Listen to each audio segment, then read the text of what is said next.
The San Antonio Spurs are going to win it all this year.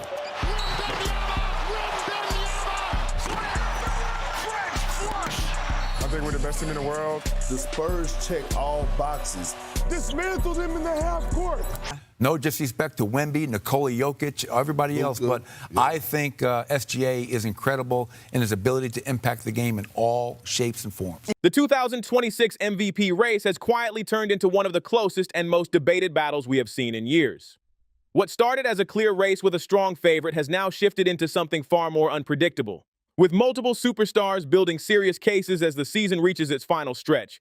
At the center of it all are three names that keep coming up again and again: Shai Gilgeous-Alexander, Nikola Jokic, and Victor Wembanyama. Each of them is dominating in a different way, which makes this race even harder to judge. One is leading one of the best teams in the league with elite scoring and consistency. Another is putting up historic all-around numbers. And the third is changing the game on both ends with a level of defensive impact that is hard to ignore.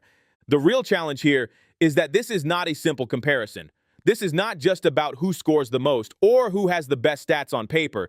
It is about impact, value, team success, and how each player shapes the game in their own way. And when you start looking deeper, the arguments only get stronger on every side, which is exactly why this debate has not slowed down at all. So the question is simple, but the answer is not. Who actually deserves to win the 2026 MVP award? Right now, reigning MVP Shai Gilgeous-Alexander is still seen as the clear frontrunner to win the 2026 NBA Most Valuable Player award, especially when you look at the betting odds. But over the past week, things have started to shift a little as SGA's odds have dropped to their lowest point since the preseason, falling to around minus 275, and that small change has people paying much closer attention to the race. Right behind him is third-year star Victor Wembanyama, and it is not hard to see why he is climbing. Wemby has been putting up huge numbers while leading the San Antonio Spurs to a dominant 28-3 record since the start of February, and that kind of run is turning heads across the league. Somebody needs a body bag. Play fast. Castle climbs the ladder. Physical, rebound, fundamental, again and again. And that's why he would get my vote, too. Now, I don't have one. That's a good thing. But the one thing you didn't mention is, to me, Wendy, he's proven himself to be the best clutch player in the NBA. The way he has taken control on both ends of the floor is making his MVP case stronger with each game.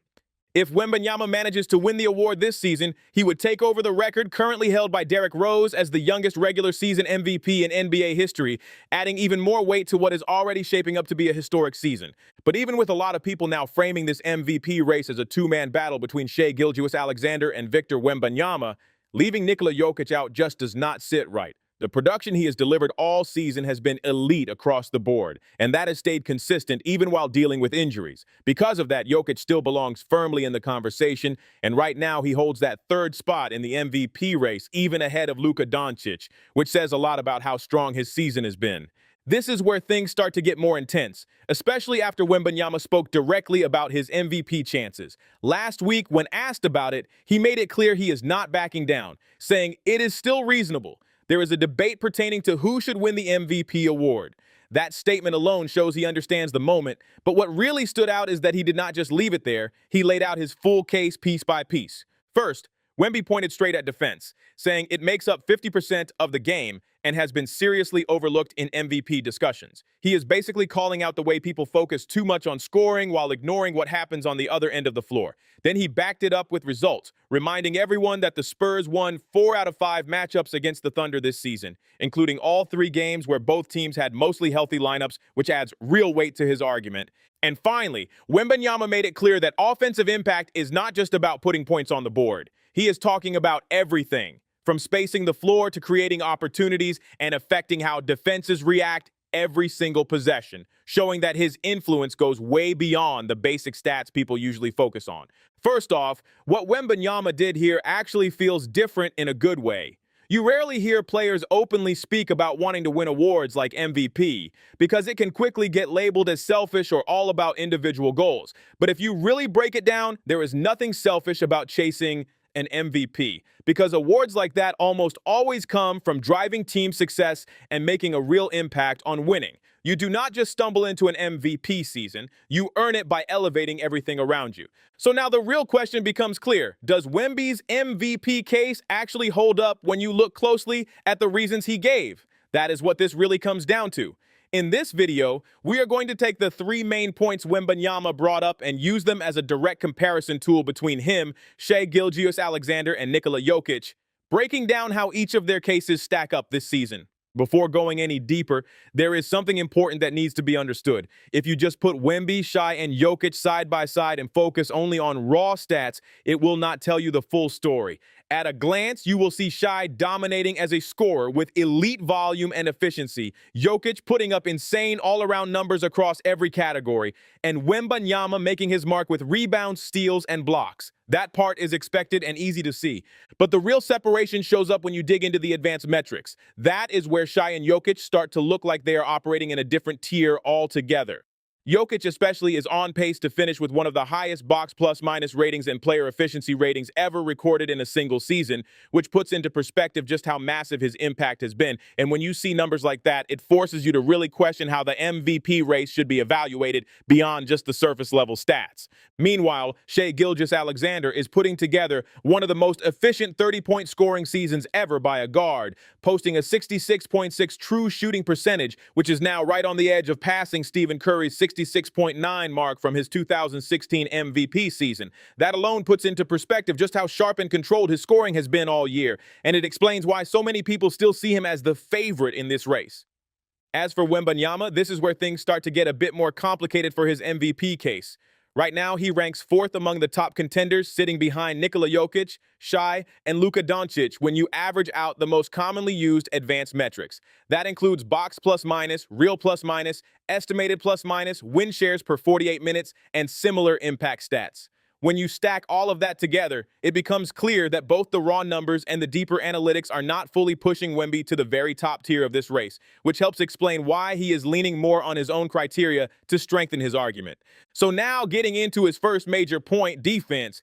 Wembanyama said that defense is 50% of the game and that it has been undervalued in the MVP conversation, and there is definitely some truth to that. There have been multiple seasons where defensive impact did not get the same level of attention as scoring or offensive production, like when Kawhi Leonard finished behind Russell Westbrook and James Harden in 2017, or when Joel Embiid supporters made strong arguments over Jokic in past MVP races.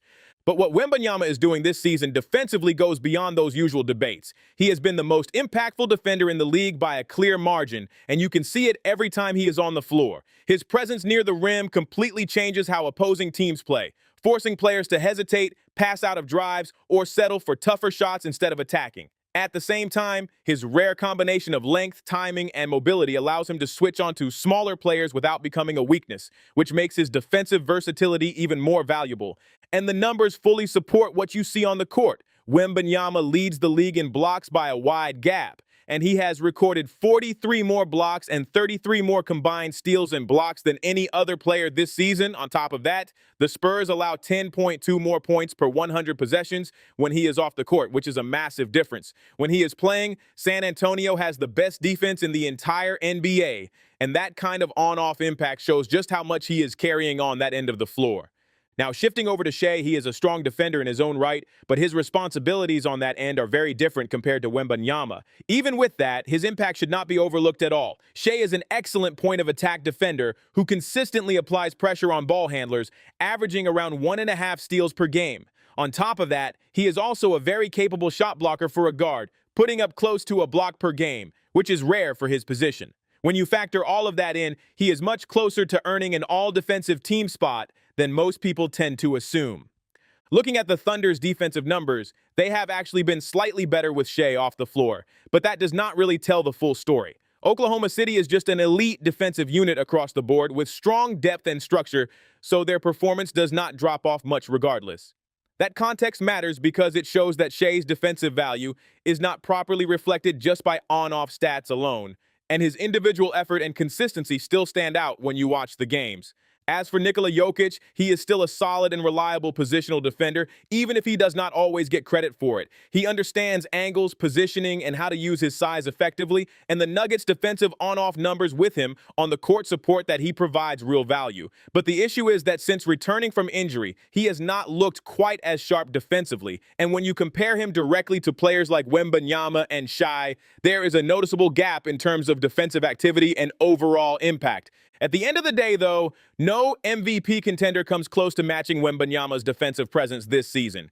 His ability to completely alter how opposing teams approach the game puts him in a different category. If he reaches the 65-game threshold by the end of the year, the Defensive Player of the Year race may not even be about who wins, but rather who ends up finishing second behind him, because his case on that end has been that dominant. So now let's move on to Wembanyama's second argument, which is about how the Spurs handled the Thunder in their head-to-head matchups this season. San Antonio ended OKC's 16-game win streak by knocking them out of the NBA Cup back in December, and overall, the Spurs have won 4 out of their 5 games against the Thunder. On top of that, they took 3 out of the 4 matchups where both Wembanyama and Shai Gilgeous-Alexander were actually on the floor, which makes the argument look even stronger at first glance. Put another way, the Spurs have been responsible for around 27% of the Thunder's total losses this season, which is a wild number when you think about how dominant OKC has been overall. That alone makes this point stand out, and it is easy to see why Wembanyama would bring it up as part of his MVP case. But at the same time, it is hard to fully buy into this argument as a deciding factor. Yes, the Spurs clearly had success against the Thunder, but MVP awards are not usually decided based on head-to-head matchups like that. If you look at last season, Shai ended up finishing ahead of Jokic in the MVP race, while OKC and Denver split their season series evenly at 2 games each. Then if you go back another year, Jokic won MVP over Shai, even though the Thunder actually won their season series against the Nuggets 3-1. And if you try to apply that same logic this season, things get even more inconsistent. The Spurs have not even faced the Nuggets yet, while Shai and the Thunder are 3-0 against Jokic and Denver. So if you start using head-to-head results as the main argument, it quickly turns into a messy comparison that does not really lead to a clear answer. At the end of the day, MVP is about the full body of work across the entire season, not just a handful of matchups. A more reliable way to compare Shai, Wembanyama, and Jokic is by looking at team success and how each team performs when their star is available versus when he is off the floor. When you look at overall team success, the Thunder stand out right away. OKC has won over 81% of its games when Shai is playing, which puts them ahead of both the Spurs and the Nuggets in that category. That level of consistency matters a lot in this conversation. But then when you shift to on-off impact, which measures how much a team's performance changes when a player is on the court compared to when he is sitting, Wembanyama jumps to the top. The Spurs have a massive plus 16.7 net rating swing per 100 possessions with him on the floor, which is an incredible number. What makes it even more surprising is that this mark has actually surpassed Jokic this season, in a category that he has dominated for years, showing just how big Wembanyama's impact has been. So overall, at least when you look at the numbers closely, the team success angle actually leans toward Wembanyama in a way that is honestly a bit surprising. It is not the usual outcome people expect when comparing him to players like Shai and Jokic, but the impact metrics make a strong case for him in that specific area. Now, moving on to Wembanyama's final argument, which is that offensive impact goes beyond just total points scored. That point definitely holds weight. A versatile big like him, who can space the floor, handle the ball, and catch lobs at the rim, creates constant pressure on defenses. Even when he is not directly involved in the play, his presence alone forces defenders to adjust, which can open up easier looks for teammates and shift how entire defenses operate. But even with that in mind, while Wembanyama has clearly been a dominant two-way force, it is still hard to put his offensive value on the same level as Nikola Jokic or Shai Gilgeous-Alexander right now. When you break it down using total points created per game, which combines scoring and assists, there is a noticeable gap. Wembanyama ranks third, while Shai sits in second, and the difference between them is significant, with Shai creating far more offense through both scoring and playmaking. Then at the top, Jokic stands alone, leading this category comfortably. The same pattern shows up when you look at efficiency. In points scored per shot attempt, which factors in field goal attempts and free throws, Jokic and Shai are basically neck and neck at the top, while Wembanyama again falls into third place. To be fair, part of that comes down to playmaking, as Wembanyama does not create for others at the same level as those two, which naturally limits his numbers in these types of offensive metrics. That said, this is likely where Wembanyama's argument shifts more toward his overall gravity. Teams are clearly focused on keeping him away from the rim, often sending extra attention his way, and that alone creates openings for his teammates. His presence changes how defenses rotate and react, even when he is not the one finishing the play, which is a different kind of offensive value that does not always show up fully in the numbers. But here's the thing. Both Shai and Jokic create just as much pressure on defenses as Wembanyama, if not even more. The numbers back that up pretty clearly. When you look at how each team's offense performs with their MVP candidate off the floor, the Nuggets take the biggest hit by far. Their offensive rating drops by around 13 points per 100 possessions when Jokic is on the bench, which is a massive gap compared to what happens with the Thunder and Spurs when Shai or Wembanyama sit. You see a similar trend when looking at efficiency.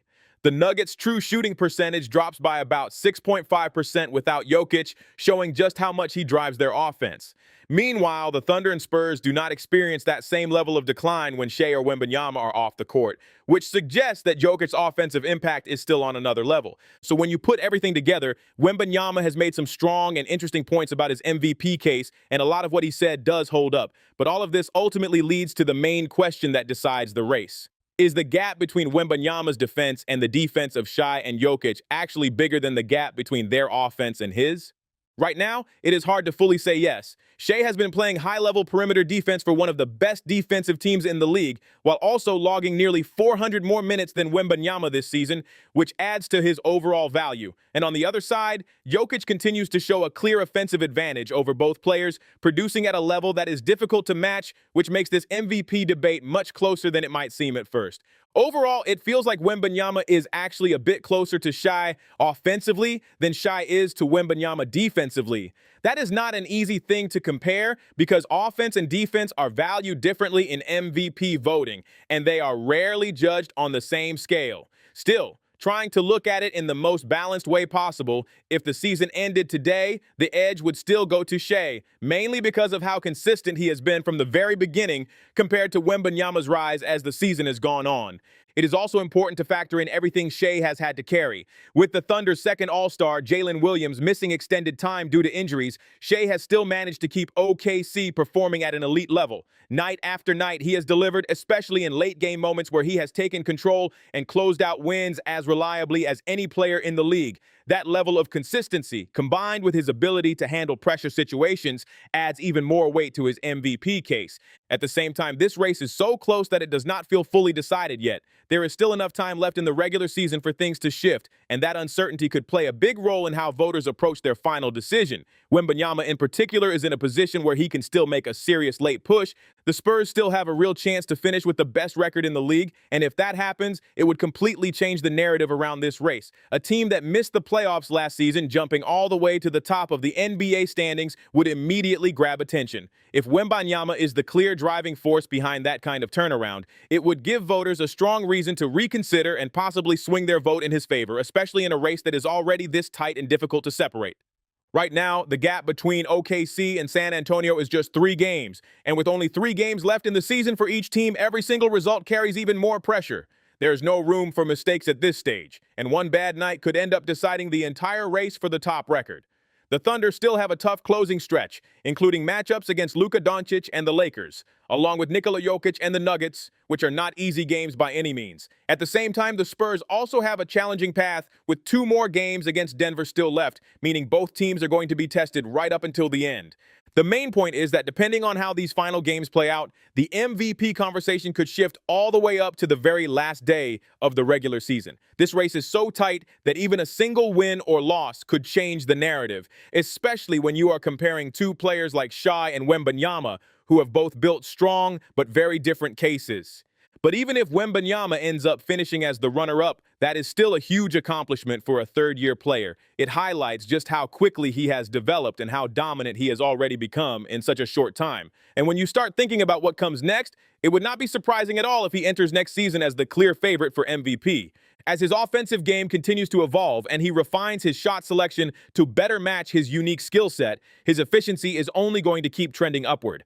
He has already made noticeable improvements, especially when it comes to limiting turnovers, and that is usually one of the final steps for young stars before they take another leap. It really feels like it is only a matter of time before he closes that offensive gap with players like Shai and Jokic, and at the same time, his defensive impact is already at a level that most players never reach, and that gap could grow even more as he gains experience and improves his understanding of the game. That combination is what makes his long-term outlook so serious for the rest of the league. So now it really comes down to this. With everything this close and only a few games left, Who do you think should win the 2026 MVP award, and what is the strongest argument behind that choice?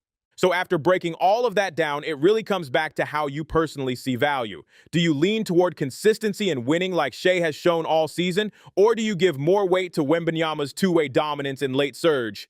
And then there is Jokic, quietly putting together one of the most complete seasons again without always being at the center of the noise.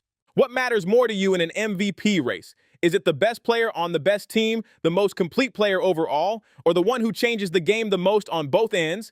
And if the season ended today, would your vote already be locked in, or would these final games still be enough to change your mind? I really want to hear your opinion on this because this is one of those debates where every perspective feels different and valuable. Drop your thoughts in the comments and let me know who you think should win MVP and why. I read through them and I appreciate every single take.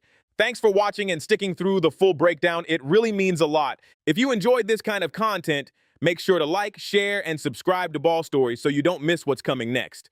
There are more deep dives and debates waiting for you on the channel, especially with the playoffs right around the corner. Catch you in the next one. Peace.